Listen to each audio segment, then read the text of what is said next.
Assalamualaikum warahmatullahi wabarakatuh. Alhamdulillahilladzi bi ni'matihi tatimmus shalihat wa bi fadlihi tatanazzalul khairat wa bi taufiqihi tatahaqqal ghayat. Assalatu wassalamu ala nabiyyina Muhammadin sayyidis sadat wa ala alihi wa ashabihi nujumin nayyirat, amma ba'd.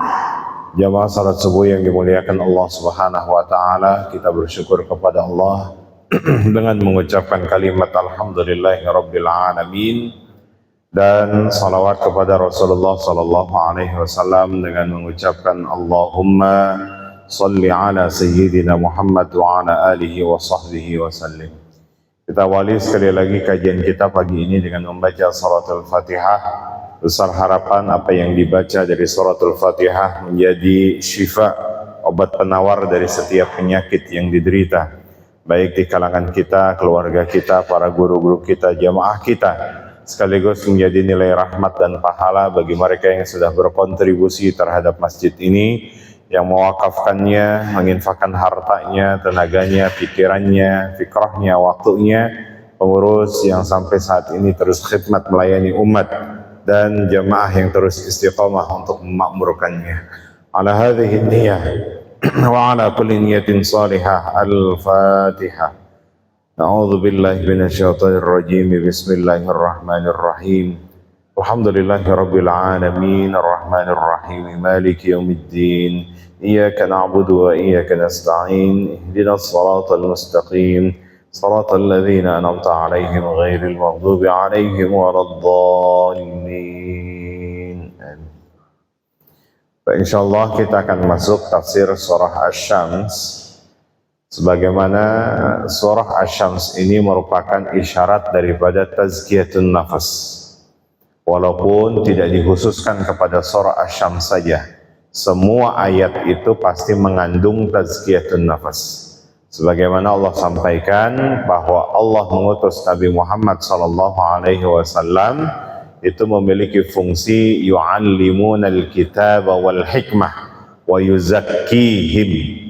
Jadi ayat-ayat yang ada dalam Al-Quran itu pasti ya, isyarat memiliki keutamaan dalam urusan tazkiyatun nafas. Makanya berapa banyak di antara kita yang mendengarkan ayat-ayat Al-Quran itu kadang hati yang kasar bisa menjadi lunak, hati yang beringas, ya, karakter yang kasar itu bisa menjadi lembut. Ya, sebagaimana kita pahami bahwa setiap sahabat-sahabat jika duduk bersama Nabi, ayat-ayat Allah yang disampaikan, maka anzalat alaihimus sakinah, maka ketenangan itu pastinya hadir di tengah-tengah mereka. Ketenangan itu hadir pada dimensi batin mereka. Nah, maka perlu kita refleksi kembali dan evaluasi. Berapa banyak kajian-kajian yang hadir di masyarakat kita. Justru sebaliknya, orang yang tadinya hatinya lembut, akan tetapi ketika mengikuti kajian, keluar dari kajian justru berubah menjadi kasar. Orang yang tadinya pendiam, ikut kajian tertentu, akan tetapi kenapa bisa berubah? Hatinya bisa menjadi jahat, bahkan mudah memvonis saudara-saudaranya. Maka disinilah salah satu evaluasi dan mungkin refleksi buat kita, padahal ayat yang dibaca sama, Al-Quran yang dikaji sama, kenapa kok bisa menghadirkan satu perbedaan? Maka di sini pastinya kita bisa pahami bahwa surah Asy-Syams sekali lagi itu akan membahas berkaitan dengan isyarat daripada tazkiyatun nafas. Walaupun memang di awal ayat ini Allah memberikan isyarat ada juga terkait dengan sains, bahwa kalimat Asy-Syams, Al-Qamar itu merupakan dua objek yang menjadi tuntunan bagi kita untuk bisa menetapkan, atau dua metode bagi kita untuk bisa menetapkan pergantian hari atau hitungan-hitungan bulan. Maka keluar daripada dua metode itu sudah dipastikan keliru. Ya, sebagaimana masyarakat kita ini selalu berinovasi untuk menetapkan misalkan 1 Syawal, menetapkan Idul Adha, atau menetapkan yang lainnya, itu tidak berlandaskan dari dua metode yang Allah sudah sampaikan, baik manazilul syams ataupun manazilul qamar. Ada beberapa yang tinggal di tepi pantai, justru mereka tidak mengikuti dua metode tersebut, tapi hanya melihat dari pasang surutnya air laut. Yang anehnya lagi, bagi mereka yang tinggal di tepi gunung, ya di kaki gunung, justru tidak pula menggunakan dua metode tersebut, tapi begitu hebatnya untuk menetapkan satu Syawal saja, mereka harus byphone ke Allah langsung. Ya, jadi ada yang nelpon ke Allah langsung, menegaskan bahwa satu Syawal itu akan jatuh pada hari sekian, tanggal sekian. Nah, inilah dua isyarat yang terdapat pada surah Asy-Syams. Tidak hanya bicara tentang isyarat sains, melainkan pula lebih kuat pada isyarat tazkiyatun nafas. Sekali lagi, bukan berarti kita mengkhususkan bahwa surah Asy-Syams ini saja yang memiliki isyarat tazkiyatun nafas. Kita pahami sekali lagi, semua ayat-ayat Al-Quran itu juga memiliki fadilah. Salah satu di antara fadilahnya itu adalah tazkiyatun nafas. Wa idza quri'al Qur'an fastami'u lahu wa ansitu lahu. Fungsinya untuk apa? Ya, salah satu di antara fungsinya adalah wajilat qulubuhum, agar ada getaran dalam dimensi batin kita. Makanya jika imam apa yang dibaca dalam sholatnya, apa yang dilafazkan dalam sholatnya itu menyentuh dimensi batin kita, begitu luar biasa. Ya, sebagaimana sahabat Abu Bakar Siddiq, manakala beliau sedang sholat, apa yang dibaca itu baru, jangankan ayat-ayatnya, baru basmalah saja sudah mampu meneteskan air mata. Makanya Abu Bakar Siddiq ini merupakan salah satu sahabat yang tidak dibolehkan oleh anaknya untuk menggantikan imam, posisi imam, menggantikan posisi Rasulullah SAW dalam imam sholat. Ya, karena Sayyidatuna Aisyah ini sangat paham betul karakter ayahnya, sebab tidak ditakutkan tidak bisa diikuti oleh sahabat-sahabat yang lain. Apa pengakuan beliau? Karena setiap ayat-ayat yang dibaca oleh Sayyidina Abu Bakar itu selalu meneteskan air mata.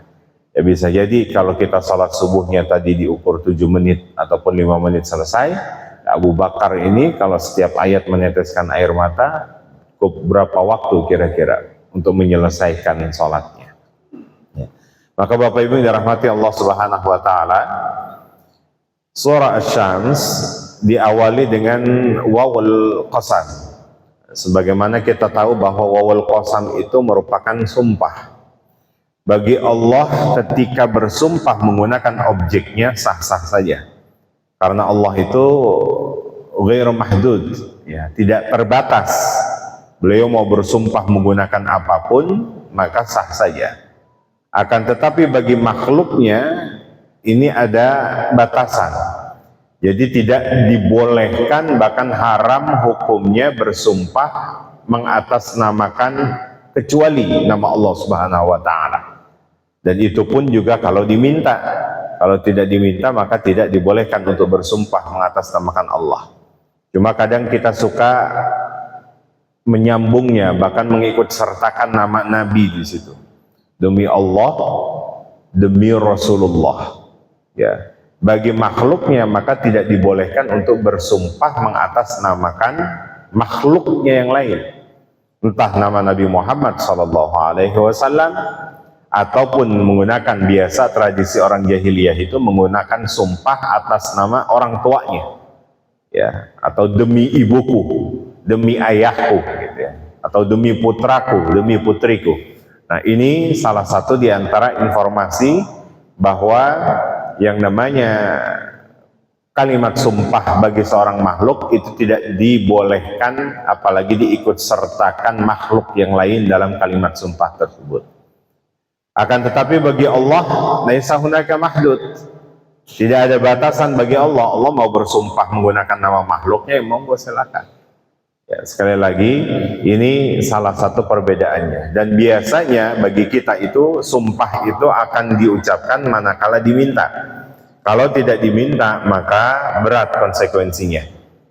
Ya, sebagaimana tradisi orang jahiliyah itu untuk meyakinkan lawan bicaranya pasti selalu mengawali dengan kalimat sumpah. Ya Wallahi billahi, gitu. Tallahi. Ya. Namun ada sedikit perbedaan. Kalau Allah menggunakan sumpah dan mengawalinya dengan huruf wawul qasam, maka ini biasanya diukur oleh nalar manusia atau sesuatu yang mampu diukur oleh nalar manusia. Wasyamsi, demi matahari, bisa diukur oleh nalar manusia. Wal qamar, demi rembulan. Ya, wassama, demi langit. Wal ard, demi bumi. Dan bahkan kalaupun Allah mengikat ya dengan dimensi waktu, itu pun juga bisa diukur. Wal asar, ya demi masa. Wal adiyati dhabha, ya demi kuda perang dan sebagainya. Jadi ketika Allah menggunakan sumpahnya mengawali dengan wawul qasam, maka ini membuktikan sesuatu yang bisa diukur oleh nalar manusia. Tapi kalau Allah sudah bersumpah dengan menggunakan huruf ta, ya, Wallahi la'akidanna asnamakum, ya, maka tak ini sesuatu yang tidak bisa diukur oleh nalar manusia.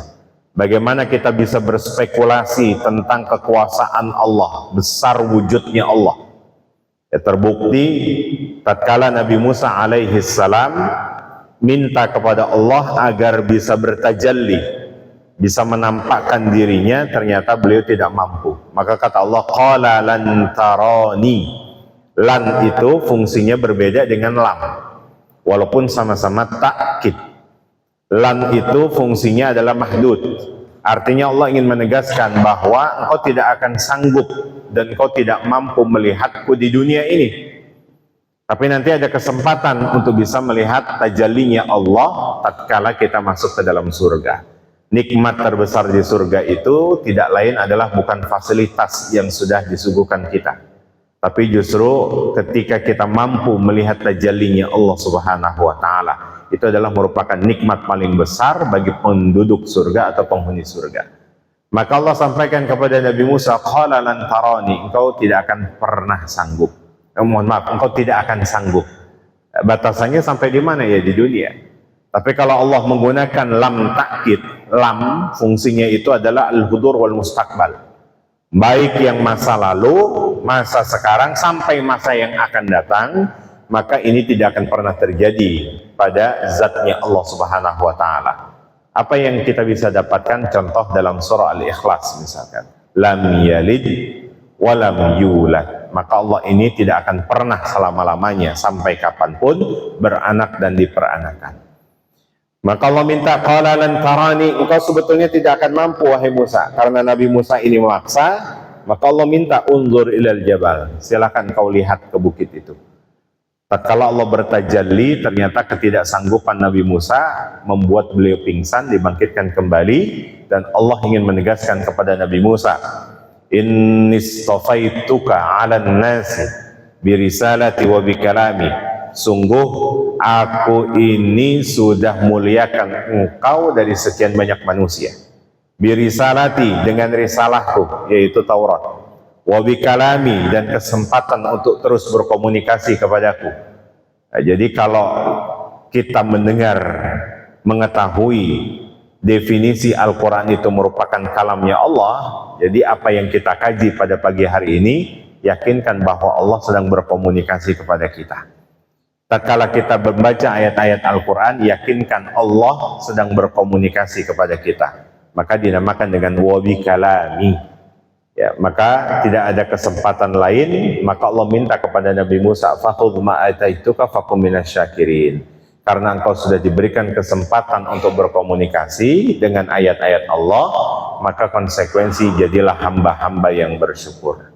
Bisa jadi dari 1,5 miliar umat Islam di dunia ini yang mampu berkomunikasi dengan ayat-ayat Al-Quran, salah satu di antaranya kita, ya, diberi kesempatan pagi ini melalui rahmatnya Allah Subhanahu wa Ta'ala. Maka mudah-mudahan ya seluruh rangkaian taklim kita pada kesempatan pagi ini tidak hanya mendatangkan manfaat, tapi justru mendapatkan keberkahan dari Allah Subhanahu wa Ta'ala.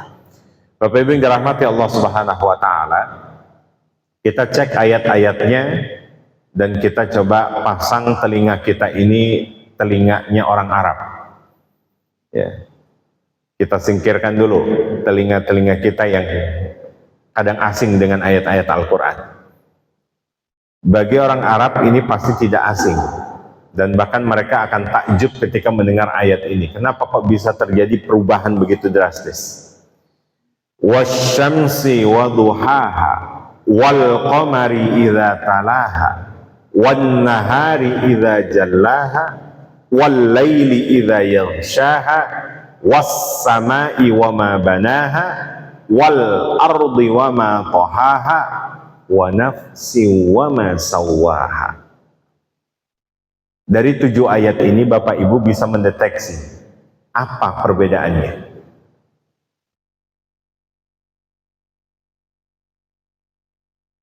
Ada perbedaannya? Wasyamsi wal qamari wan nahari wal laili was samai wal ardi wa nafsi. Apa bedanya, Pak?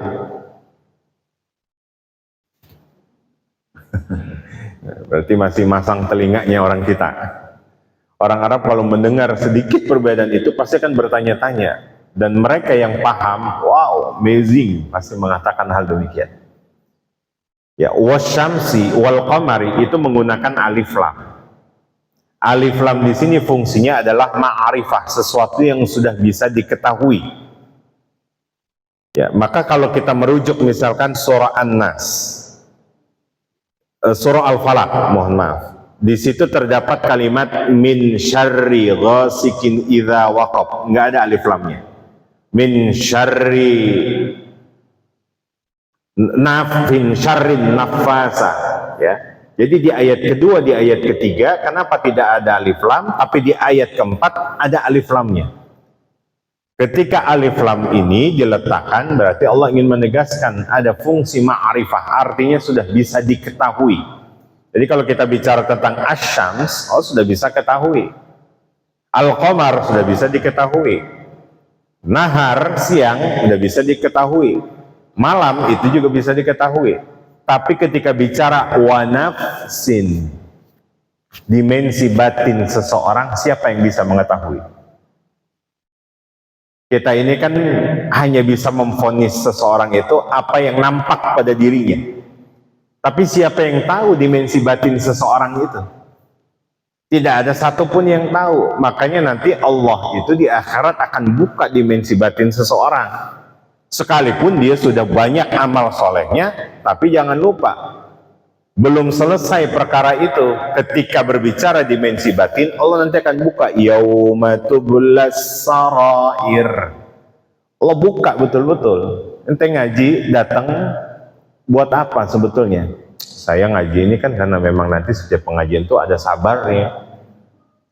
Saya setiap ngaji di sini kan ingin silaturahmi.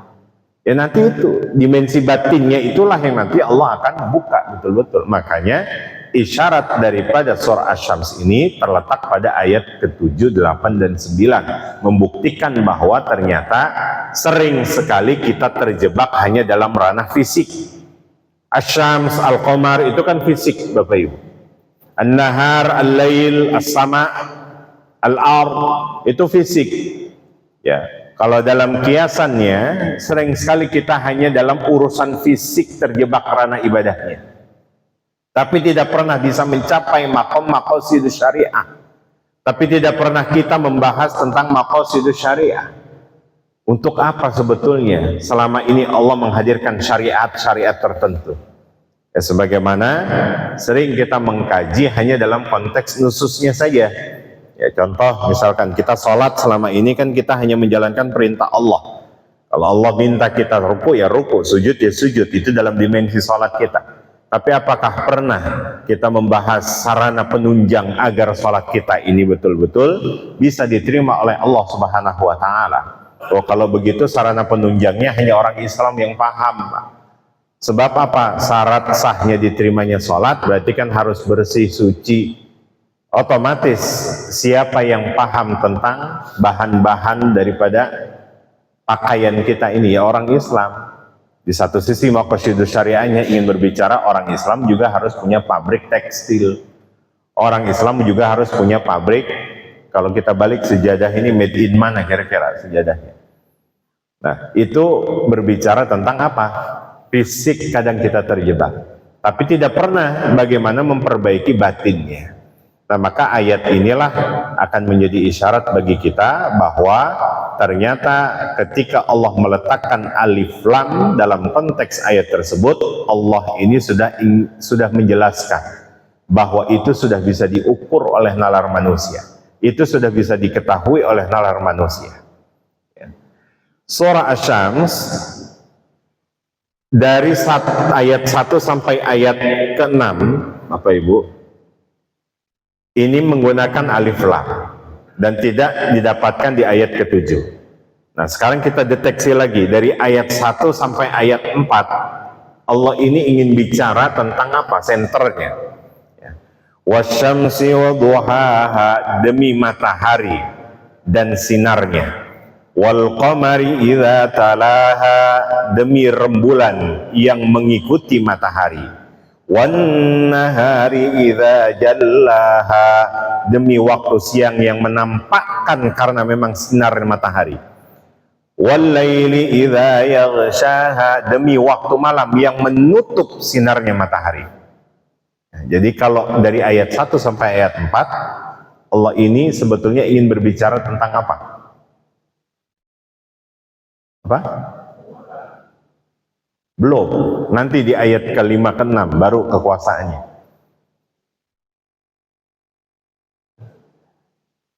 Matahari. Senternya ini yang akan diangkat oleh Allah sebetulnya adalah matahari. Kita lihat bagaimana ayat pertama bicara tentang matahari dengan sinarnya. Di ayat kedua bicara tentang rembulan yang mengikutinya. Siapa yang diikuti oleh matahari? Siapa yang diikuti oleh rembulan? Matahari. Wan nahari idza tajalla, demi waktu siang yang menampakkan sinarnya. Apa yang ditampakkan waktu siang? Matahari. Wal laili idza yaghshaha, demi waktu malam. Apa yang ditutup oleh malam? Matahari. Maka beberapa banyak kesimpulan, salah satu diantaranya adalah Tafsir Al-Wasit, karya besar daripada Al-Imam Muhammad Sayyid Tontawi, mantan ulama Azhar. Beliau mengatakan orang Islam itu hatinya harus kayak matahari, dimensi batinnya itu harus seperti matahari, di mana sinarnya bisa manfaat, di mana jejaknya itu bisa diikuti oleh rembulan, di mana di waktu siang itu ternyata ada ekosistem kehidupan. Coba Pak, kalau tidak menampakkan sinarnya matahari, suasana kan gelap terus. Begitupun sebaliknya, kita nggak hanya butuh waktu siang saja, tapi di satu ketika dia pun harus tertutup. Nah, maka di sini salah satu kesimpulan ayat 1 sampai ayat ke-4, Allah ingin berbicara tentang apa? Matahari, yang mana matahari itu pun nanti diilustrasikan harus nanti dikiaskan adalah dimensi batinnya orang beriman harus seperti halnya matahari, bisa memberikan manfaat. Ya, kalau nggak ada matahari kan nggak ada ekosistem kehidupan. Kalau tidak ada matahari, bagaimana tumbuhan-tumbuhan, makhluk-makhluk yang lainnya bisa survive? Maka disinilah salah satu di antara poin pokok Allah ingin membahas tentang karakter daripada matahari tersebut. Maka Bapak Ibu yang dirahmati Allah Subhanahu wa taala, asbabun nuzul daripada surah ini, latar belakangnya karena ada sahabat Nabi bernama Tufail bin Amr ad-Dawsi. Tufail bin Amr ad-Dawsi ini dari suku Daus, tinggal di Madinah, yang kemudian tadinya enggan menerima Islam, bahkan mendengar ayat Al-Quran saja beliau sangat menolak. Tapi tatkala Nabi Muhammad SAW membaca suratul Ikhlas, ya, di mana kita tahu bahwa surah Al-Ikhlas ini merupakan surah yang paling banyak namanya. Sepakat para mufasir, nama yang melekat pada surah Al-Ikhlas itu adalah 20 nama. Dinamakan Al-Ikhlas, dinamakan Thuluthum minal Quran, dinamakan At-Tajrid, dinamakan Al-Muqassishah, ya, dinamakan Al-Muqassishah. Itu salah satu di antara nama yang melekat pada surah Al-Ikhlas. Sebagaimana dalam ilmu nahwu, kaidah bahasa Arab menegaskan ziyadatul asma tadullu ala ziyadatil ma'na. Ala syarafil musamma, mohon maaf. Ziyadatul asma tadullu ala syarafil musamma. Jika dalam satu surah itu memiliki nama yang begitu banyak, maka ini menjadi surat penting dan surat utama. Makanya surah Al-Ikhlas dinamakan dengan sulusun minal Quran, sepertiga Al-Quran, karena ayat Al-Quran itu bicara tentang sepertiga akidah, sepertiga syariat, sepertiga sejarah. Nah, sepertiga berarti kalau dari 30 juz 10 juz. Ya, makanya sahabat Ibnu Abbas radhiyallahu taala anhuma ketika ditanya, siapa di antara kalian sahabat-sahabatku yang mampu menuntaskan Al-Quran dalam waktu singkat, maka sahabat Abdullah bin Abbas yang kemudian mengangkat tangannya mengatakan, ha anadha, saya. Beliau ulang-ulang surah Al-Ikhlas sampai 3 kali. Apa kata Nabi? Shaddaqta ya Ibnu Abbas, engkau benar. Jadi kalau mau cepat hataman Qur'annya, kulhunya 3 kali, Pak. Ya. Sebab kenapa? Karena hitungan satu kulhu sepertiga daripada Al-Quran. Sepertiga jadi 10, 30 juz. Jadi kalau ada laki-laki yang ditawarin sama calon mertuanya, nggak mampu menghatamkan nggak dalam waktu singkat, ya. Jangan kemudian jiper, jangan kemudian nggak paham. Ya, sebetulnya kan ngetes aja itu. Ya. Maka Bapak Ibu yang rahmati Allah Subhanahu Wa Taala, ini tatkala beliau mendengarkan suratul Ikhlas, maka terbersit dalam dimensi batinnya itu begitu menyentuh. Maka beliau ikrarkan keislamannya kepada Nabi Muhammad SAW. Dan Nabi pesan, kembali ke asalmu, sampaikan Islam. Namun ternyata Tufail bin Amr ad-Dawsi ini menangkap ajaran Islam dalam sudut pandang yang radikal. Ya, jadi rasis. Tiba di wilayahnya, apa yang beliau sampaikan kepada kaumnya, baini wa bainakum hijab, antara aku dengan kalian ini ada dinding penghalang. Ana mukmin, antum kafir. Saya ini sudah beriman, kalian kafir. Bahkan terhadap istrinya pun juga beliau katakan begitu. Baini wa bainaki hijab, antara aku dengan engkau ini ada dinding penghalang. Aku selamat, engkau tidak, kata dia. Dan bahkan beliau begitu kesal terhadap kaumnya, suku Daus. Apa yang dilakukan oleh suku Daus itu tidak lepas dari perkara judi online. Belum ada judi online dulu, Pak. La'bul maisir, ya judi pokoknya. Yang kedua adalah zina. Jadi 2 aktivitas ini yang selalu dilakukan oleh suku Daus. Begitu kesalnya, maka Tufail bin Amr ad-Dawsi kembali lagi menghadap Nabi. Ya Rasulullah, saya ini begitu kecewa kepada kaum. Saya minta doakan agar mereka ini dimusnahkan. Beliau request doa seperti itu di hadapan sahabat-sahabat senior pada saat itu, Pak. Ada Abu Bakar Siddiq, Umar bin Khattab, Anas bin Malik. Nabi langsung merespon apa yang beliau sampaikan. Diangkat kedua tangannya. Bisa bayangkan, Pak, kalau Bapak posisinya sebagai sahabat-sahabat senior pada saat itu, gimana nggak ketar-ketir? Sebab kenapa? Karena Nabi kalau sudah mengangkat kedua tangannya dan berdoa itu pasti mustajab. Sementara request daripada Tufail bin Amr ad-Dawsi adalah hancurkan dan lenyapkan suku Daus itu. Tapi justru Nabi sebaliknya mengangkat kedua tangannya. Apa yang diucapkan dalam doanya? Allahumma hdi qaum Daus. Ya Allah, berikan petunjuk terhadap suku Daus. Jadi nggak berdasarkan request. Selesai, barulah Nabi menyampaikan bahwa kalau engkau posisinya ingin bisa diikuti oleh mereka, wal qamari idza talaha, itu maksudnya, maka jadikan hatimu itu seperti asyams yang bisa menebarkan manfaat. Nah, baru beliau menyampaikan di situ, sampaikanlah dakwahmu itu langsung. Memang dalam dimensi dakwah itu alhamaha fujuraha wa taqwaha. Ada fujur, ada nafsunya. Ya, melihat sebuah kemaksiatan ada nafsunya. Nafsu untuk apa? Untuk menghancurkan.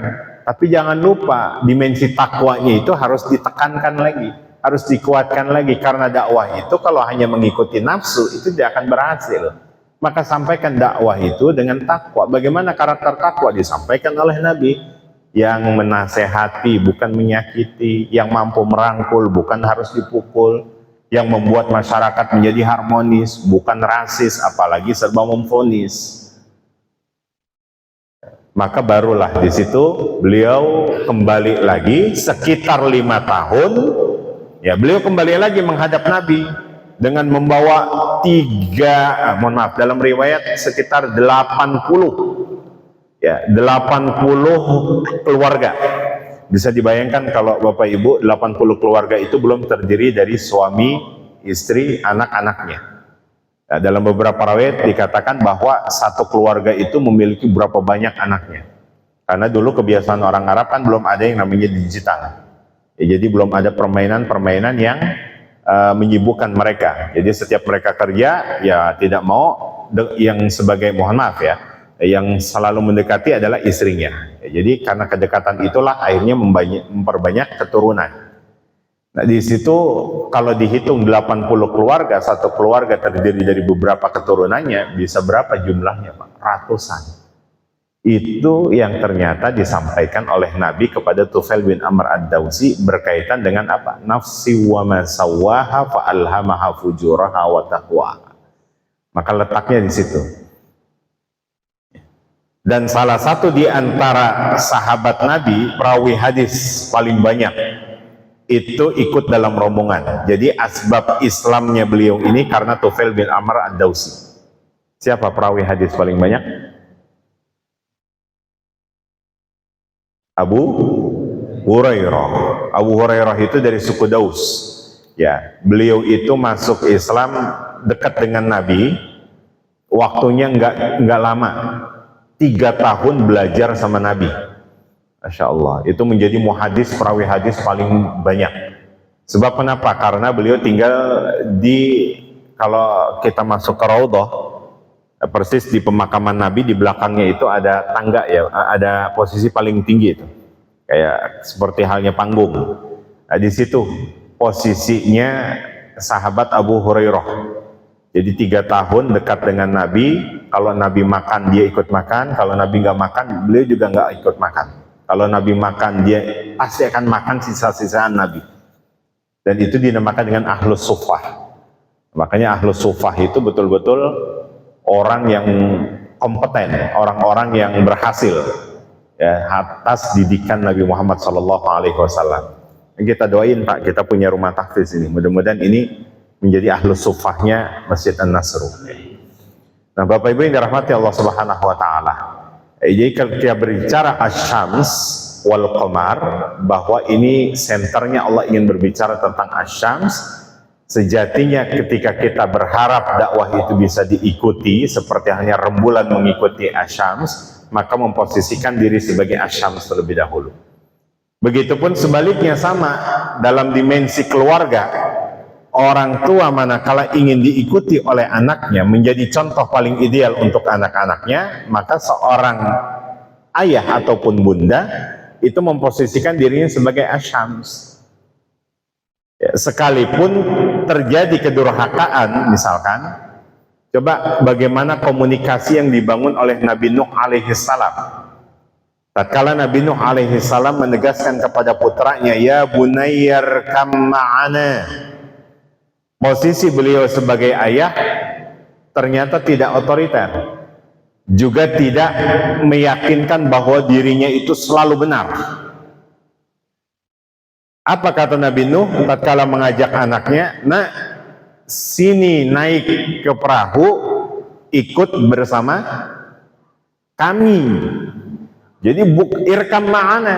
Jadi bukan ketika ayah itu mengatakan, nah bapak ini paling benar, ayah ini paling benar, sini ikut ayah. Tapi justru Nabi Nuh paham betul cara berkomunikasi kepada anak yang menolak. Nah, bisa jadi engkau menilai ayahmu ini kurang baik, tapi lihat dalam rombongan kami ini ada orang-orang baik. Irkam ma'ana, ikut kami. Jadi bukan menegaskan bahwa bapak ini yang paling baik, ibu yang paling benar, tidak. Tapi justru komunikasi itu dibangun oleh Nabi Nuh, sehingga bagaimana nanti, walaupun konsekuensinya bahwa kedurhakaan itu memang Allah, ya, dalam surah Al-Falaq Allah juga menciptakan yang namanya kejahatan. Kejahatan itu bisa dari anak juga, Pak. Makanya Al-Quran selalu memberikan reminder, hati-hati, anak itu bisa menjadi zina, perhiasan, tapi juga bisa menjadi fitnah.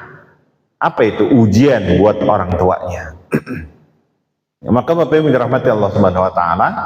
Nah, ini kalaulah kita ambil redaksi Asy-Syams wal Qamar dan seterusnya itu dalam bingkai rumah tangga, ya sebagaimana saya mengutip hadis Umar bin Khattab. Tatkala Umar bin Khattab ini Amirul Mukminin pernah dikunjungi oleh seorang ayah, kalau misalnya pernah saya bahas hadis ini, Pak. Dikunjungi oleh seorang ayah yang membawa anaknya karena kedurhakaannya. Beliau mengatakan bahwa anakku ini durhaka, tidak mau mengikutiku dan tidak pernah taat kepadaku. Bahkan disebutkan di situ kedurhakaan anaknya. Begitu geramnya mendengar informasi tersebut, Umar bin Khattab langsung wajah emosi ditujukan ke anaknya. Akan tetapi justru anak ini mengatakan, wahai Amirul Mukminin, saddaqa maqala abi, benar apa yang disampaikan oleh ayahku. Ayahku mengatakan hal yang tidak keliru. Dan aku pun membenarkan bahwa ayahku itu rajin ibadahnya. Ayahku itu rajin ibadahnya, tidak pernah meninggalkan satupun ibadah yang dilakukan. Alaysa hunaka hukukun 'alal walid liwaladihi, wahai Amirul Mukminin. Akan tetapi wahai Amirul Mukminin, adakah di sana hak-hak terhadap anak, kata beliau. Maka barulah beliau menyampaikan, ada. Samani wahai Amirul Mukminin, sebutkan kepadaku apa saja itu.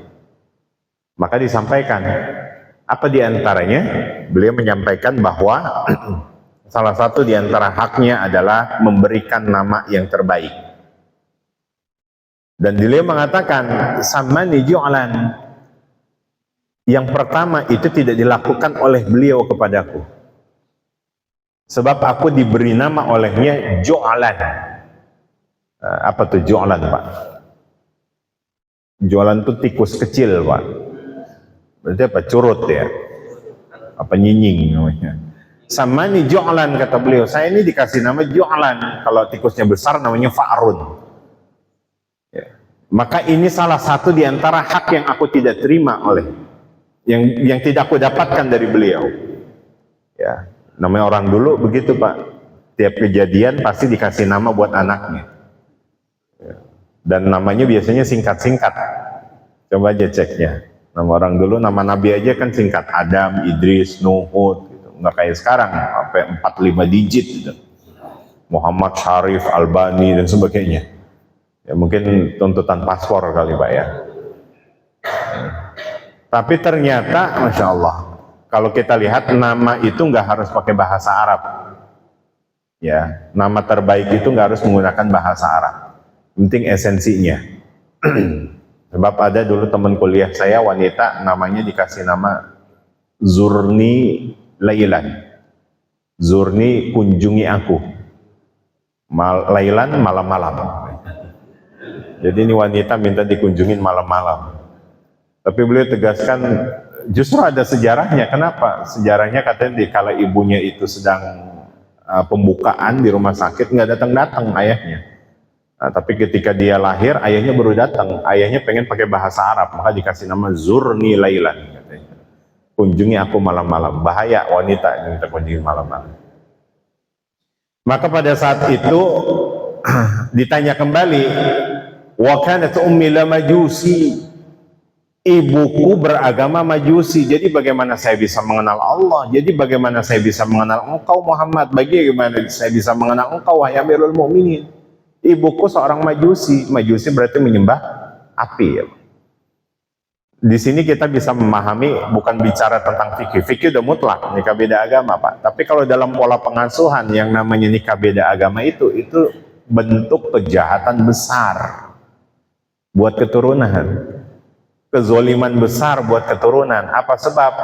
Ya, karena madrasatul ula, ibu itu adalah sekolah pertama. Terbukti kata anak ini, saya nggak dapatkan itu karena ibuku beragama Majusi.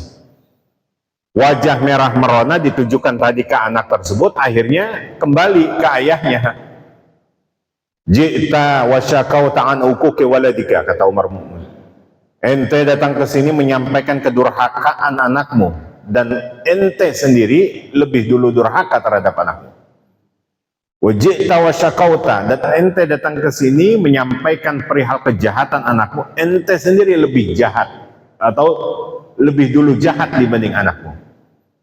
Nah, di sini muncul kan ada narasi Pak, akhirnya ada narasi bukan sekedar anak durhaka, tapi justru ada orang tua durhaka. Nah, disitulah salah satu di antara al-qamari idza talaha. Umar bin Khattab ingin menegaskan bahwa kalau kau ingin diikuti oleh anak-anakmu, maka jadikan posisimu itu sebagai asyam, sinarnya mampu menyinari, ya, manfaat keberadaannya mampu bisa dirasakan oleh mereka. Bukan berarti menjadi orang tua yang otoriter dan sebagainya. Ya, ini barang tentu di muqaddimah daripada surah Asy-Syams, sebelum kita masuk kepada inti daripada tazkiyatun nafas yang ada dalam ayat ke-7, ke-8 dan ke-9. Masuk sesi diskusi Bapak Ibu surat Asy-Syams. Monggo yang ingin bertanya di pada sesi.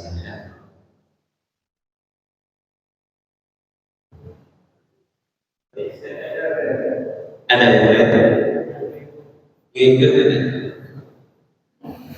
Oh, saya mau saja sama saya. Saya harus nanya. Ini apa ya? Ini aspek saya. Saya pola pergerakan di matahari ini kan sudah jelas. Sehingga kalau kita menentukan awal kita hijrah, kan bisa dengan menggunakan kayak Muhammadiyah juga. Nah, berpikir kalau nanti ini bisa ada satu kalender yang sama secara global, nanti umat Islam nggak usah berbeda. Cuma masalahnya ada 3 hadis Rasulullah yang menyatakan kamu harus lihat. Kalau kamu nggak melihat, terutama yang pertama, yang bulan pertama, ya genapkan jadi 30 hari. Akhirnya di zaman modern yang harusnya teknologi ini sudah berjalan, tetap saja perhitungan dengan cara itu dilakukan, sehingga konsekuensinya perbedaan awal bulan hijrah atau tahun hijrah itu bisa nggak bisa terwujud. Itu sudah bisa nggak ketika hadis ditinggalkan karena maksudnya pertanyaan. Terus yang kedua, saya perhatikan tadi ceramah tentang Allah waktu bersumpah Syam tadi. Kenapa Allah mau meletakkan? Kalau di kartini itu kan ada habis gelap, habis terang. Jadi gelap dulu baru terang. Kenapa Allah mau terang dulu, kemudian baru gelap? Matahari dulu yang punya cahaya, dan baru bulan yang memantulkan. Oh, tidak diletakkan yang jelek dulu, sebenarnya jadilah yang baik. Ini ada pesan apa?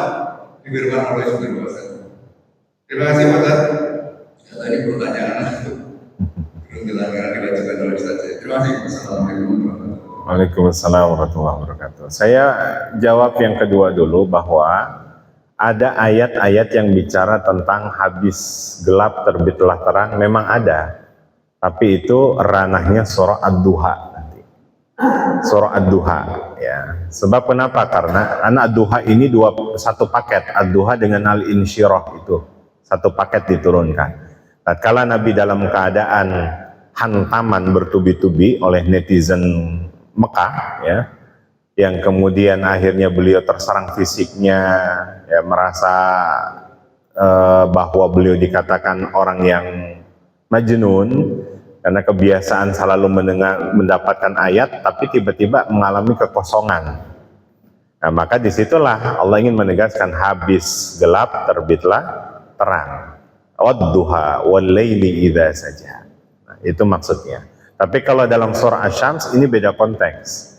Ya, bahwa Asy-Syams ini ingin menekankan bahwa Asy-Syams ini menjadi sebuah kiasan. Maka kalau kau ingin, jadi dimunculkan dulu apanya itu, goalnya dulu Pak. Ya, kalau kau ingin mencapai sebuah keberhasilan, maka jadilah seperti Asyam. Maka dijabarkan baru itu. Nah, beda halnya nanti dalam surah Al-Fajr. Ya, di dalam surah Al-Fajr nanti juga kita dapatkan hal yang sama. Seharusnya kan itu rangkaian goal itu, biasanya kalau kita menyusun sebuah karya ilmiah gitu ya Bapak Ibu, ada yang namanya latar belakang dulu permasalahan. Nah, baru kemudian kita bisa menyimpulkan di situ. Ya, di bab terakhir kita baru bisa menyimpulkan. Ya, akan tetapi justru ini sebaliknya, dibalik oleh Allah untuk apa? Karena untuk menarik audiens. Karena orang Arab itu kan pandai membuat syair.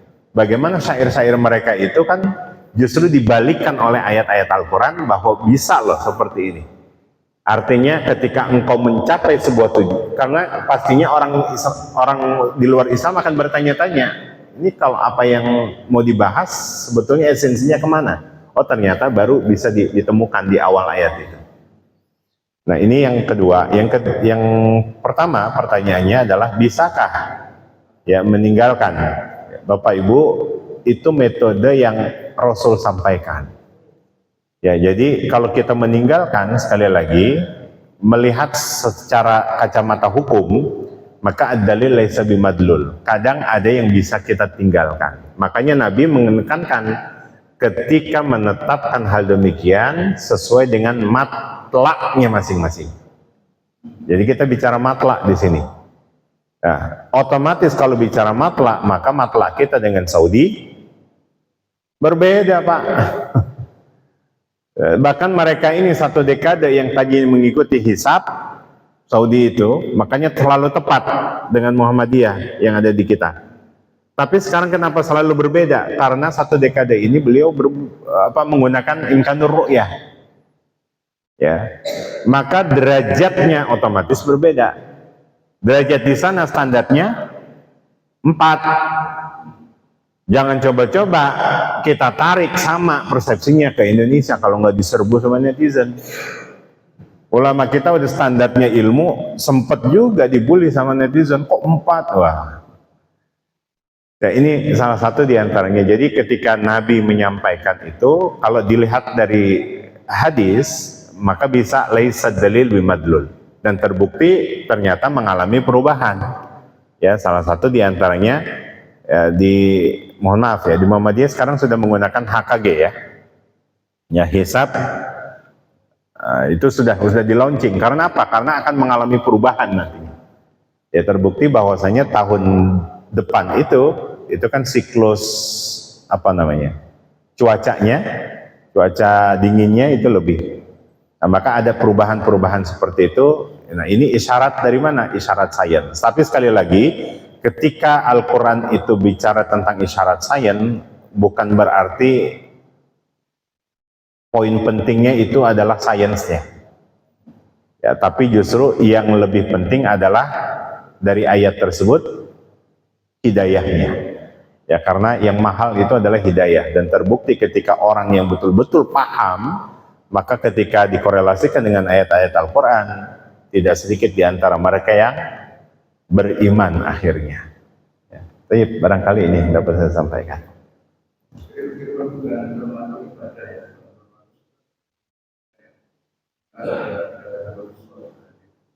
Iya, jadi tidak hanya mengambil satu referensi hadis, tapi Nabi kan juga menyampaikan, ya ikuti matlaknya masing-masing di satu sisi. Baik, yang lain. Nah, kalau durhakanya orang tua boleh disebutkan yang lain di antara tadi Pak? Ya, intinya begini. Orang tua itu dikatakan durhaka bukan berarti kita bicara tentang kalau gitu dikutuk jadi patung, enggak. Atau dikutuk jadi batu, enggak. Tapi justru intinya adalah orang tua durhaka itu orang tua yang banyak menuntut anaknya menjadi soleh, tapi hak-hak terhadap anak tidak diberikan.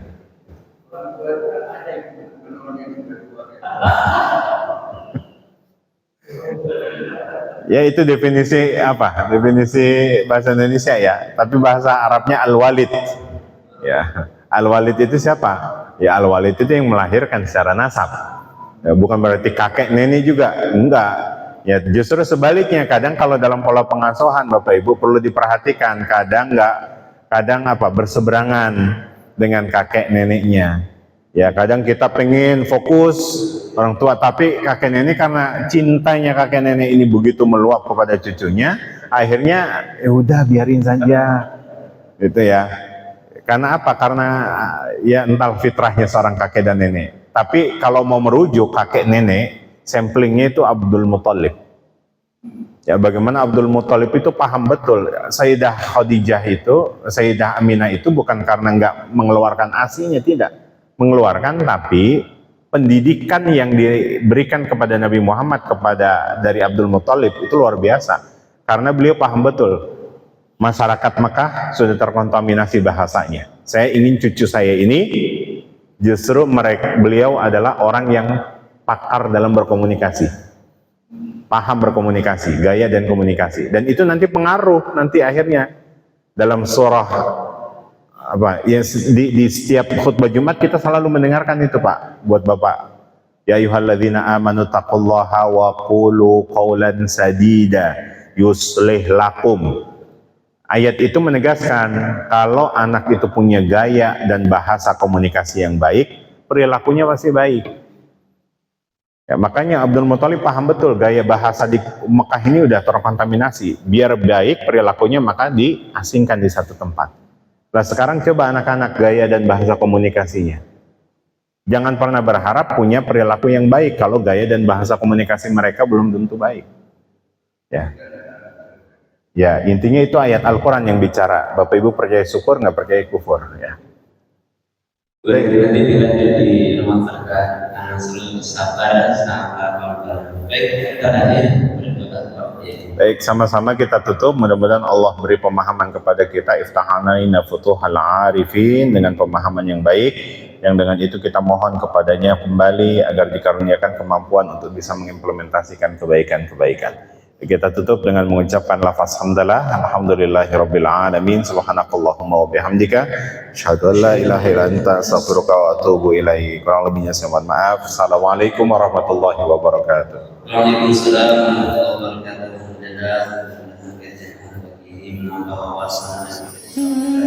wabarakatuh.